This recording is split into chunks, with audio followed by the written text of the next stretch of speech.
Hello అండి, అందరికీ నమస్కారం. ఈ సంవత్సరం ఆగస్టు 13వ తేదీ నుంచి పవిత్రమైన శ్రావణ మాసం అనేది ప్రారంభమవుతుంది.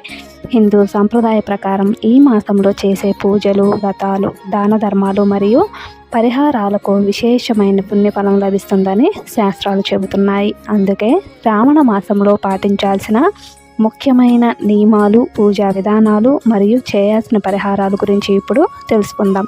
శ్రావణ మాసం ప్రారంభానికి ముందు ఏమేమి చేయాలి? శ్రావణ మాసం రాకముందే ఇంటిని పూర్తిగా శుభ్రం చేసుకొని అవసరం లేని పాత వస్తువులను తొలగించండి. ఇలా చేయడం వల్ల ఇంటిలోని ప్రతికూల వాతావరణం తొలగి సానుకూల శక్తి పెరుగుతుందని విశ్వసిస్తారు. మొదటి రోజు ప్రత్యేకంగా చేయాల్సినవి: ఆగస్టు 13న ఇంటి గుమ్మానికి పసుపు రాసి కుంకుమ బొట్లు పెట్టి మామిడాకులతో తోరణం కట్టి ఇంటి ముందు బియ్యం పిండితో ముగ్గు వేయండి. ఇది శుభప్రదంగా భావిస్తారు. వివాహిత మహిళలు మొదటి రోజున ఎరుపు రంగు మట్టి గాజులు ధరించడం కూడా శుభప్రదమని చెబుతారు. దీపారాధన: శ్రావణ మాసం మొత్తం ప్రతిరోజు ఉదయం సాయంత్రం దీపారాధన చేయడం చాలా మంచిది. ప్రతిరోజు చేయలేని వారు కనీసం మంగళవారం, శుక్రవారం, శనివారం తప్పకుండా దీపం వెలిగించాలి. ప్రతిరోజు తులసి మొక్క వద్ద నెయ్యి దీపం వెలిగించి ప్రదక్షిణలు చేయండి. దీనివల్ల ఇంట్లో శుభం, శాంతి నెలకొంటుందని భక్తుల విశ్వాసం. ఇల్లంతా శుభ్రంగా ఉంచి అవసరమైతే పసుపు కలిపిన నీటితో తుడవండి. వారానికి ఒక్కసారి ఉప్పు నీటితో నేలను శుభ్రం చేయడం కూడా చాలామంది ఆచరిస్తారు. శ్రావణ మాసంలో చాలామంది భక్తులు మాంసాహారాన్ని, అలాగే ఉల్లిపాయ వెల్లుల్లిని కూడా తీసుకోకుండా సాత్విక ఆహారాన్ని తీసుకుంటారు.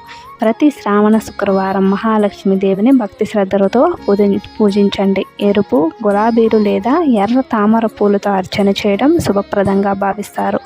వివాహిత మహిళలకు పసుపు, కుంకుమ, గాజులు, తాంబూలం ఇవ్వడం కూడా మంచి ఆచారం. తాంబూలంలో ₹1 నాణ్యం ఉంచి ఇవ్వడం సాంప్రదాయంగా చేస్తారు. అలాగే ఇంట్లో పాలు పొంగించి పరమాన్నాన్ని నైవేద్యంగా సమర్పించడం కూడా ఎంతో శుభప్రదంగా భావిస్తారు. పూజ గదిలో చిన్న లక్ష్మీదేవి విగ్రహం లేదా చిత్రం ఉంచి ప్రతి శుక్రవారం పాలతో అభిషేకం చేసి కుంకుమార్చన చేయవచ్చు. మట్టి ప్రమిదల్లో దీపం వెలిగించడం శ్రావణ మాసంలో ప్రత్యేకమైన ఆచారంగా భావిస్తారు.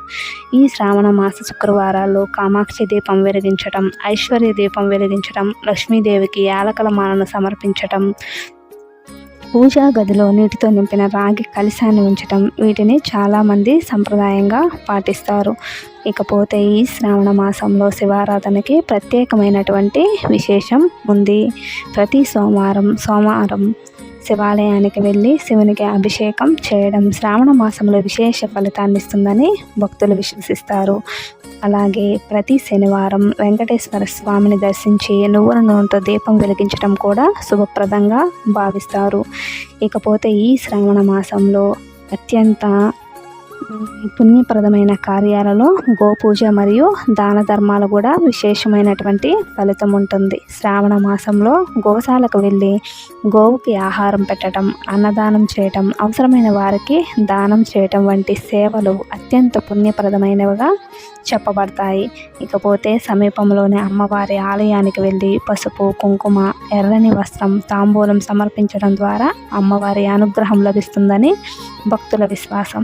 పిల్లల శ్రేయస్సు కోసం ఈ శ్రావణ మాసంలో ప్రత్యేకంగా చేయదగినది ఏమైనా ఉందంటే బుధవారం రోజు పిల్లల పేరు మీద పెసరపప్పు దానం చేయడం వల్ల విద్యాభివృద్ధికి శుభప్రదంగా భావిస్తారు. ఇంకపోతే ఇంకా మరికొన్ని పాటించాల్సినటువంటి నియమానికి వస్తే మంగళవారం, శుక్రవారం అవసరం లేకపోతే జుట్టు లేదా గోళ్ళు కత్తిరించకుండా ఉండటం చాలామంది పాటించే ఆచారం. పూజ అనంతరం అక్షంతలు తలపైన వేసుకుని పూజను ముగించండి. ఇంట్లో ధూపం, సాంబ్రాణి వేయడం వాతావరణాన్ని పవిత్రంగా ఉంచుతుంది.